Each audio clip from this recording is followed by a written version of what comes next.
Hi, my name is Adam Smith, and this is my persuasive speech for Professor Ray Shubinski's Communication 101 class, section 3018, fall 2020. And what I'd like to talk to you today is about wearing your seatbelt. What I want to talk to you about is how wearing a seatbelt could save your life. Um, it, it's it's going to improve your chances of living through a car accident, and I feel you should always wear your seatbelt.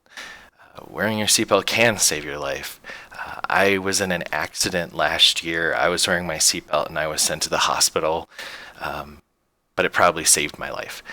I would love to think that you and everyone is always wearing your seatbelt, and more so that you ask everyone in your car to wear their seatbelt.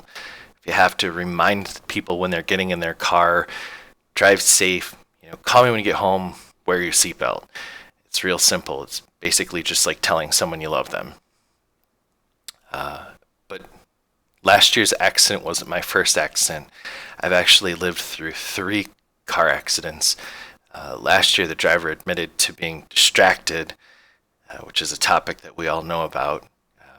And the 2 accidents I was in prior to last year, both of those drivers were under the influence. But seatbelts save lives. I was wearing my seatbelt in all 3 of those situations.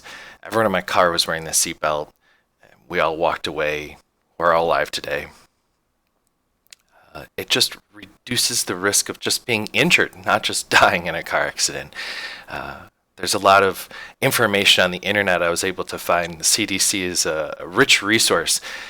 They let me know that seatbelts reduce the risk of death by 45%, and they cut the risk of serious injury by 50%. And people that are not wearing their seatbelt are 30 times more likely to be ejected from their vehicle during a crash. Included in the multiple benefits of wearing a seatbelt, not only do they save lives, what they primarily do is they keep you in place during the crash, so you're not bouncing around the inside of a metal object. And they're designed to work with your airbags. So if you're not wearing your seatbelt and your airbag deploys, it's not a good scene either. It's not a good look. So you always want to be wearing your seatbelt.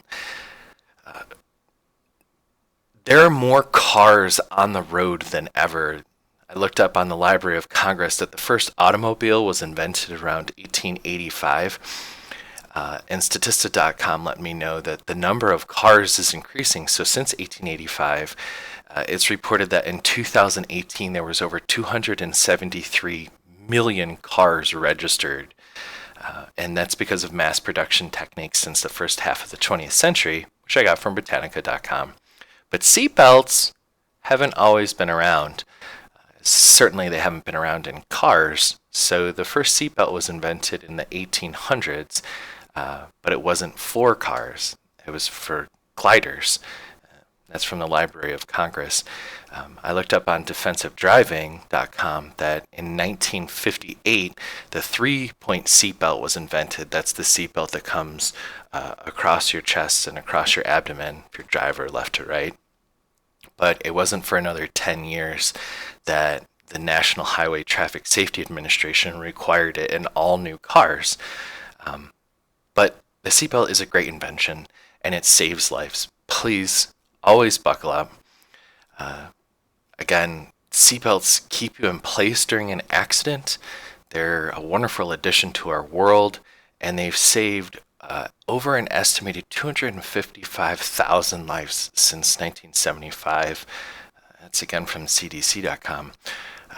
Be smart, stay safe, wear your seatbelt, and thank you for listening.